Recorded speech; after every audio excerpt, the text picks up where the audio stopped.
Nous venons de le voir, les nouvelles technologies pourraient changer la vie des forestiers à l'avenir. Et dans les forêts, différents dispositifs sont déjà utilisés pour évaluer l'ampleur du changement climatique. Satellites et capteurs permettent d'ores et déjà d'analyser les dépérissements forestiers et d'en comprendre les causes, mais aussi d'appréhender l'évolution de la biodiversité face à ces changements et ainsi assurer la pérennité écologique et économique de nos forêts. Pour nous présenter ces différents dispositifs, partons à la rencontre de Frédéric Archaud. Il est ingénieur et chercheur à l'INRAE, l'Institut national de recherche pour l'agriculture, l'alimentation et l'environnement.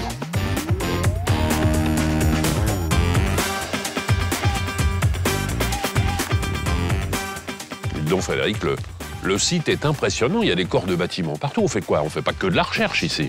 Non, effectivement, on ne fait pas que de la recherche. En fait, on est sur un site historique pour la forêt, en fait, pas seulement la recherche. Donc on a l'IGN qui produit des statistiques sur la forêt, juste le magnifique château qui est à côté.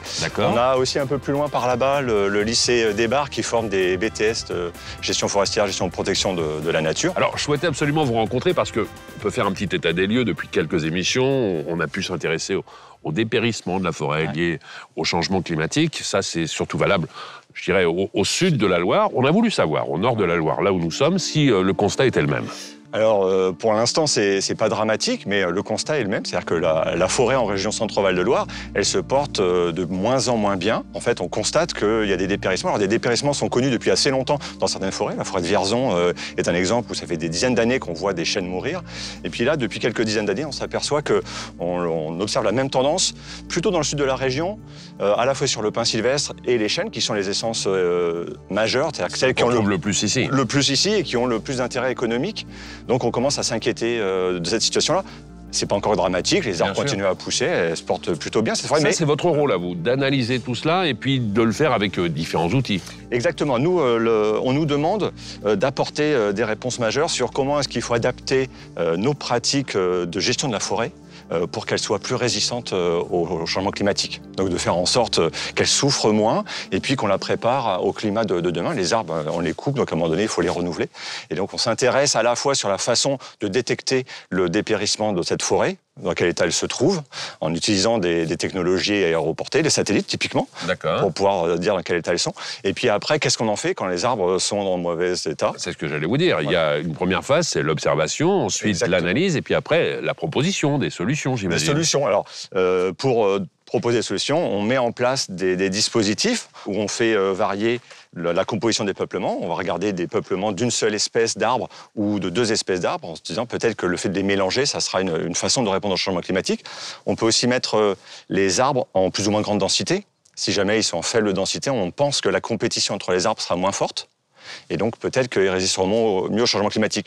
Et puis de l'autre côté, sur les provenances ou la génétique, c'est aussi quelque chose que l'on regarde, notamment à l'étape de la régénération, au moment où on prévoit la forêt de demain, de se dire peut-être qu'on peut mettre des provenances, c'est-à-dire la même espèce, mais avec une origine qui est plus méridionale, plus adaptée au climat de demain. C'est un processus qui est très lent, le changement de la forêt. Quand on dit qu'on travaille pour les générations futures, c'est vraiment le cas. Hein. C'est carrément le cas, oui, tout à fait. Alors ça, vous le faites avec une équipe et avec des outils. Et pour vraiment se rendre compte de tout cela, on va aller en forêt, rencontrer justement quelques-uns de nos collaborateurs et on va commencer d'ici quelques instants en plein cœur de la forêt avec Nathalie Beau. Merci beaucoup Frédéric. Merci Stéphane. Merci. Au revoir.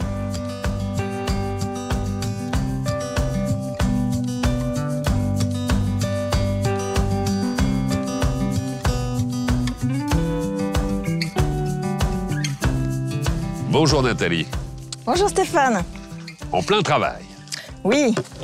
Et alors là, va falloir tout m'expliquer, parce que j'ai vu des appareils partout. Va falloir que vous me dites ce que vous êtes en train de faire. Des appareils comme ça, j'en ai jamais vu, moi, en forêt. Hein.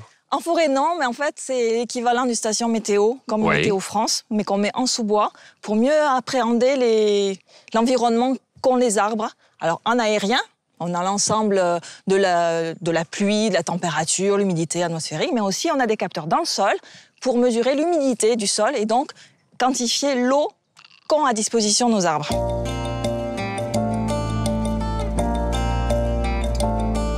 Donc là, on peut dire que vous êtes en train de faire une étude sur le stress hydrique. Le stress hydrique, mais pas que. Parce qu'aujourd'hui, on a aussi des températures extrêmes au niveau atmosphérique et les houppiers qui sont à 25 mètres sont soumis au rayonnement qui est très intense et aux températures qui sont extrêmes. Alors on a deux types d'instruments pour suivre, étudier les arbres finement. On a des dendromètres pour suivre la croissance en diamètre des arbres. Ah, c'est ce que j'ai vu là, c'est-à-dire qu'il y a comme un cercle d'acier. C'est exactement ça. C'est un cercle, une bande d'acier qui encercle le tronc en diamètre et un appareil qui automatiquement mesure l'élargissement du tronc ou le rétrécissement selon les conditions climatiques et la quantité de sève qui passe dans le tronc. Puis on a des mesures plus ponctuelles avec des petits appareils. Ça, c'est un poromètre. On le positionne sur les feuilles pour connaître sa transpiration. Si je prends un chêne adulte, par exemple, on sait effectivement ce que représente sa transpiration quotidienne? Alors, par exemple, là, autour de nous, c'est pas des énormes chênes. Ils ont à peu près 80 ans. Ils font 25 mètres de haut. Un chêne comme ça va transpirer entre 100 et 100 litres d'eau par jour. C'est colossal. C'est surtout colossal quand on le quantifie sur l'ensemble de la forêt d'Orléans. Donc, ça équivaut à une transpiration quotidienne à un volume de 500 piscines olympiques par jour.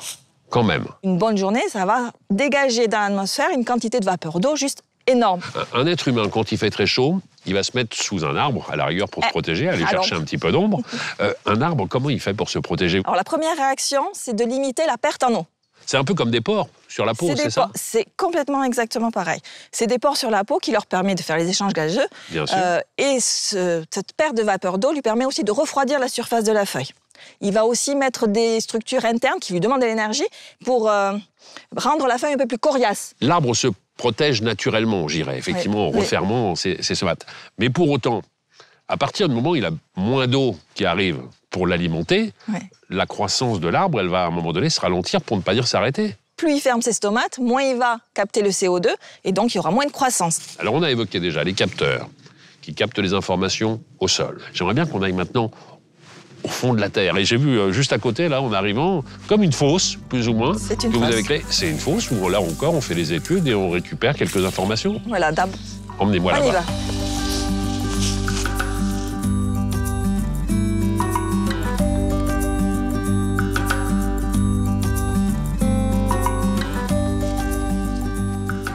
Alors là, c'est pas un petit trou que vous avez fait. Hein.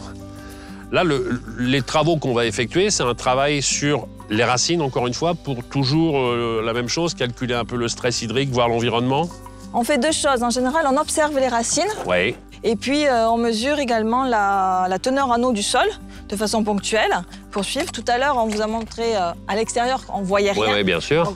Là-bas, on a des grandes sondes de ce genre-là qui sont beaucoup plus importantes en longueur. Ici, je vais travailler avec des sondes beaucoup plus petites, mais qui vont me donner des informations localisées à plusieurs profondeurs en temps réel. C'est ce que j'allais vous demander, si vous faites effectivement plusieurs couches comme ça pour prendre les calculs. Tout à fait. Et après, il y a prise de température, c'est ça? Prise, pas tout à fait température, mais de l'humidité du sol. Donc j'insère ma sonde, et puis j'ai plus qu'à lire l'humidité qu'il y a à cette profondeur-là. J'ai un petit peu moins de 10% d'humidité. Tous ces calculs, toutes ces observations, ça fait combien de temps que vous l'avez mis en place ici dans la forêt d'Orléans? On a commencé les premières mesures en 2012 sur ces dispositifs-là, et on a inauguré avec l'ensemble des capteurs en 2015. Ça vous permet d'avoir un regard plutôt optimiste ou pessimiste sur la forêt de demain? En fait, on teste sur ce dispositif-là, on a la capacité de tester différents scénarios de gestion de la forêt, avec plus ou moins d'arbres, avec en mélange comme ici, chêne de pin ou en pur. Et pour mieux comprendre comment la forêt et les arbres réagissent au climat d'aujourd'hui et de demain, pour donner des recommandations aux gestionnaires pour gérer la forêt aujourd'hui, mais aussi selon le climat de demain. Je vous aide à sortir. Hop. Merci. Je vais vous abandonner, je ne voulais pas vous laisser au fond quand même. Non, c'est dommage. Je vais aller rejoindre maintenant un de vos collègues, se prénomme Guilhem. Lui, sa grande passion, ce sont les insectes. Et on va apprendre avec lui que eux aussi, les insectes, ont beaucoup à nous apprendre sur les bouleversements dus au changement climatique. Tout à fait. Merci beaucoup, Nathalie. Avec plaisir. À bientôt. Au revoir.